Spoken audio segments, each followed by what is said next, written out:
बिस्मिल्लाहिर्रहमानिर्रहीम। अस्सलाम वालेकुम। आप देख रहे हैं यूट्यूब चैनल आम सी बातें। तहरीक लब्बैक का मुकाबला नहीं कर सकते। अल्लामा साद हुसैन रिजवी की मकबूलियत देखकर मुखालफीन की चीखें। इस वीडियो में हम इसी के मुतालिक बात करेंगे।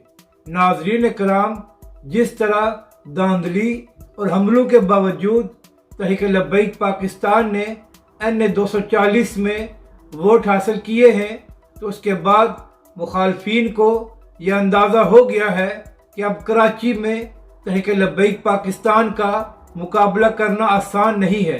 तो इसीलिए इतलात सामने आ रही है कि मुस्तफ़ा कमाल ने यह फैसला किया है कि वो फारूक स्टार, MQM और MQM हकीकी से रब्ता करेगा और उन सब को ये दावत देगा कि हम मिलकर तहरीक लब्बैक पाकिस्तान का मुकाबला करते हैं। यानी कि इन लोगों को अंदाज़ा हो गया है कि अब कराची में तहरीक लब्बैक पाकिस्तान इनसे जीत जाएगी और इनकी सियासत ख़त्म हो जाएगी। तो इसीलिए अब ये लोग मिलकर तहरीक लब्बैक पाकिस्तान का मुकाबला करना चाहते हैं। तो आप यहाँ से अंदाज़ा लगा लें कि तहरीक लब्बैक पाकिस्तान और अल्लामा साद हुसैन रिजवी की मकबूलियत से ये लोग कितने खौफज़दा हैं।